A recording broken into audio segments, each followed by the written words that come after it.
Sabay-sabay natin alamin ang mga kaganapan na nangyayari sa ating bansa.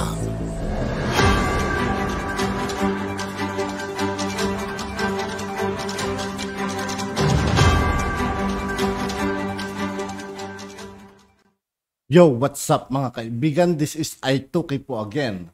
Ngayon nandito naman ulit tayo sa channel ni Pinas News Insider. Dito naman ulit tayo magbibigay ng komento at reaksyon. Kaya samahan nyo ako guys.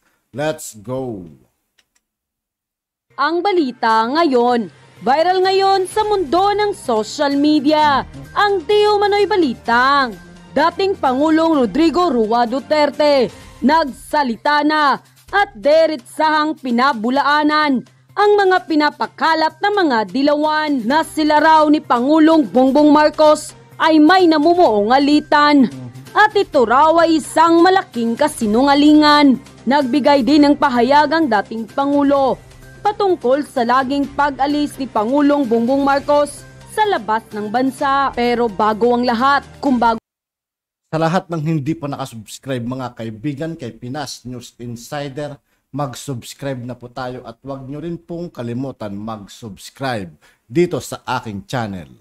o ka pa lamang sa aming channel, please huwag kalimutang mag-subscribe at i-click ang notification bell para mas maging updated ka pa lalo sa lahat pa ng bagong video na i-upload namin. At eto na nga mga kababayan, matapos pagsabungin di umano ng mga kalaban nila sa mundo ng politika, dating Pangulong Rodrigo Roa Duterte nagsalita na kamakailan nga lamang sa isang panayam. Buong katotohanan na inamin ni dating Pangulong Duterte na naiintindihan niya ang ginagawa ni Pangulong Bongbong Marcos, lalong-lalo na ang magpabalik-balik sa iba't ibang bansa. Dahil ganito rin daw ang kanyang ginagawa nung una hanggang sa ikalawang taon niya sa pwesto bilang Pangulo. Sa katunayan, mabuti nga raw ang ginagawa ng Pangulong Bongbong Marcos sa kanyang unang taon bilang Pangulo ng bansa. Ang ginagawa raw ni Pangulong Bongbong Marcos ay para makahikayat ng maraming bagong investor na makakapag-uwi sa Pilipinas ng multi-million investment at sa pamamagitan ng pinakikilala nito ang kanyang sarili at ang potensyal ng Pilipinas para maging susunod na pinakamaunlad na bansa ng Asia. Ayon pa mismo kay dating Pangulong Duterte, naniniwala siya na sa tamang landas pa rin si Pangulong Bongbong Marcos, lalo na ang mga taong pinili nitong maging parte ng kanyang gabinete. Pagdating naman daw sa usapin ng ICC, naniniwala si dating Pangulong Duterte na maninindigan si Pangulong Bongbong Marcos at maniniwala sa sariling judicial system ng bansa na hindi na kinakailangan pang manghimasok ng International Criminal Court. Ano man raw ang maging resulta ng paglilitis ng mga husgado sa bansa, naniniwala si dating Pangulong Duterte na ginawa nito ang lahat sa abot ng kanyang makakaya para iiwas lalong-lalo na ang mga kabataan sa ipinagbabawal na gamot at sa mga kumukumbinsi man raw sa kanya na maging isa sa mga public official ng bansa. Diretsahan ding sinabi ni dating Pangulong Duterte na hindi na ito mangyayari at mananatili itong private citizen ng bansang Pilipinas. Samantala, hindi naman mapigilan na marami sa ating mga kababayan na magbigay ng kanilang hinaing at komento sa mundo ng social media. At ayon pa sa kanila, thank you President Digong for clearing everything. Sana ganyan si Lenny po para maayos ang kanyang mga supporters, helping each other to have unity.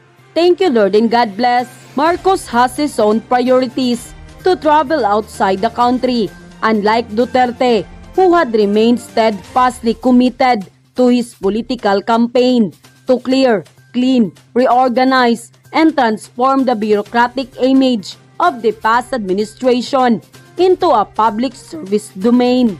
Tamang desisyon ni FD Duterte. Huwag nang sumali sa politics. Pwede siyang maging advisor na lang huwag siyang magpasulsol sa mga nasa paligid na may personal interest para makakuha ng kapangyarihan sa gobyerno. Salute to F. Duterte. Magandang iniwan mo na legacy sa politics. Huwag mong hayaang sirain ng mga salot na naghahangad ng kapangyarihan. End quote. And we will start with Chona Yu of Radyo Inquirer.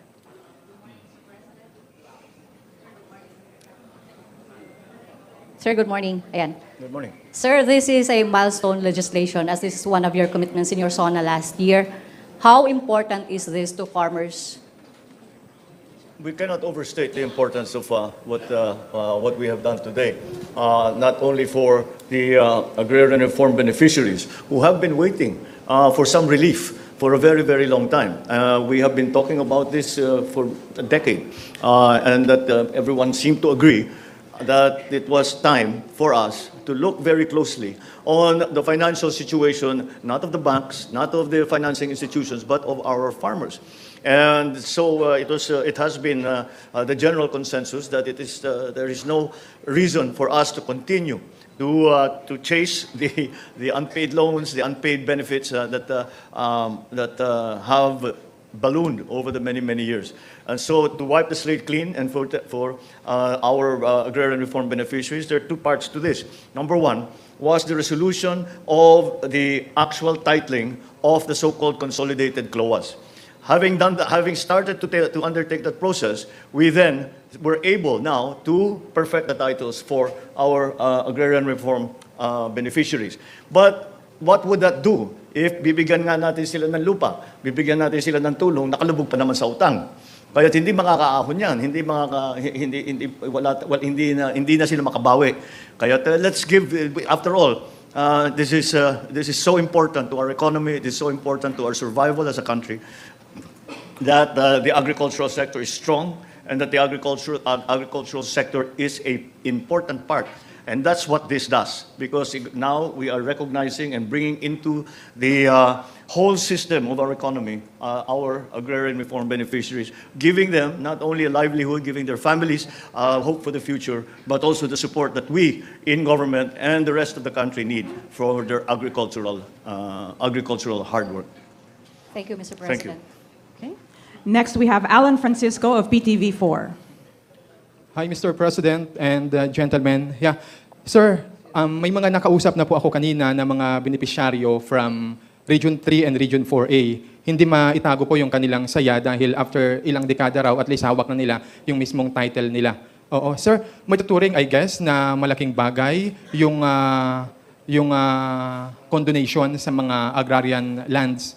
So, ang sinasabi nila, sir, kanina, masaya sila. Your message, sir, para sa mga beneficiaryo.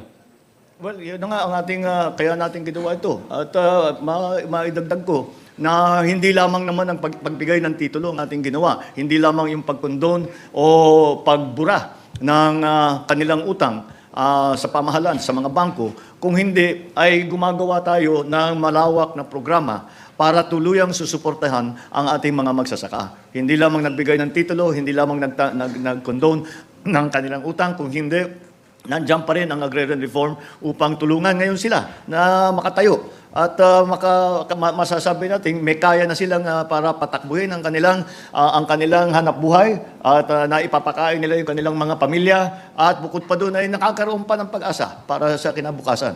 Yan ang tunay na kahulugan nitong ating ginawa ngayong araw na ito. Kaya kung makita ninyo, lahat ng mga matagal nang tinatrabaho ito ay napakalapad ng mga ngiti at yung iba sa amin hindi na sumasayad yung paa sa lupa dahil sa tuwa.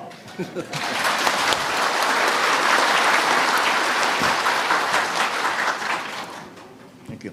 Thank you, sir. Thank you. Next, we have Alvin Baltasar, Radio Pilipinas. Magandang umaga po, Mr. President, at congratulations po, pati doon sa ating mga beneficiaries. My question, sir, is how will this law enhance the overall trust of the DA for food security? Well, those very simple. Kung titignan natin, yung mga lupa na hindi pa naisaka dahil nga sa mga problemang hinaharap ng mga beneficiaries, yun na nga yung consolidated CLOA na hindi pa na subdivide, hindi pa na partition, tapos ito pa nga yung utang, ay palagay ko at sa tuluyang tulong ng ating mga ng ating DA at saka siyempre agrarian reform sa kanilang pangangailangan, ay magkakaroon tayo ng mga lupain na hindi natin nagamit. Ilang hektarya ang pinag-uusapan dito? Napakarami. At least 1 million. Ang lupa, halimbawa, lagyan na lang natin sa bigas, sa palay. Ang more or less, ang nakatanim sa palay is 5 million hectares. Pero yung 5 million hectares, ibig sabihin kasama na rin yung second cropping, kasama na rin yung third cropping. Kaya more or less 2.5 million. The agriculturist, the Senate President will correct me if I'm wrong, but more or less is 2.5 million na sinasaka para sa palay. Ngayon, kung magkakadagdag na almost 1 million na hektarya, malaking bagay yun sa ating produksyon. Kaya kasama ito sa ating pinoprograma ng Department of Agriculture para pagandahin ang ating produksyon, pababain ang cost of production para naman masasabi natin sapat ang supply ng bigas para sa ating mga mamamayan sa buong taon. Yun ang ating pinapangarap at yun ang ating linalayunin upang masabi natin ligtas na tayo sa mga pangyayari sa iba't ibang bansa na sinisira kung minsan nagbibigay ng masamang epekto sa ating ekonomiya. Napakalaking bagay nito. Just think, it's 2.5 million hectares more or less planted to rice. Now it will be 3.5 million planted to rice. Wala pa doon yung second cropping, wala pa doon yung third cropping. Maraming salamat po.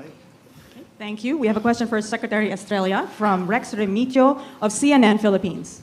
Mr. President, Executive Secretary, Secretary Estrella, magandang umaga. Magandang umaga po. Ayun, for clarify ko lang, so since 57 billion yung mabuburang utang, yung number nung mga farmers na magbe-benefit dito sa kabuuan, clarify ko lang kung nasa ilan sila. Napakarami po. Kasi po, nagkaroon ng konting kaguluhan kanina, mukhang nahulog yung kodiko ko kanina. Ngunit napakarami ang makikinabang dito. Kuan ito, mahigit sa ilang daang libo ang makikinabang dito sa condonation na to. Siguro mga more than 600,000. And since sila na yung may-ari no, ng lupa, di ba? Ganap ng may-ari sila. Hindi ba ito magre-resulta sa parang malawakang pagbebenta ng lupa dahil sa kanila na yung lupa? I don't think so. Kasi unti-unti na namin na pinapayuhan ang ating mga agrarian reform beneficiaries na ayon sa batas, meron kailangan pag naibabot sa kanila ang kanilang titulo, kailangan maghintay sila ng 10 taon bago nila maibenta ang lupa sa iba. Tama. Sapagkat pag Maganda yun mga kaibigan. nalaman po Hanggat maaari ka sana, wag na lang sana ibenta mga kaibigan kahit pa paano may pag-aar talaga yung mga tao. ng May mga nangangailangan. agrarian reform na kanilang ibinenta ang lupa nila na hindi pa lumalampas ang 10 taon, babawiin po ng pamahalaan at ibibigay natin sa ibang beneficiary ang lupa po. Kaya palagay ko basta may information campaign lang na malaman ng ating mga magsasaka, hindi magkakaroon ng malawakang bentahan ng lupa. At hindi lang yun. Yes, sir. Siyempre, ito pamahalaan na ito, nakaumang ang isang katutak na support services na ibibigay sa kanila. Nakatulad ng ginawa po ng ama ng ating Pangulo at ng lolo ko po nung panahon nila. Idadagdag ko lang, ang nagiging dahilan kung bakit ang nabibigyan ng titulo ay ipinagbibili kaagad yung lupa nila ay dahil wala silang pambayad ng inputs, hindi sila makautang, wala silang pagkukuhanan ng binhi, wala silang pagkukuhanan ng fertilizer, ng pesticide, wala silang pambili. Kaya wala naman silang magagawa.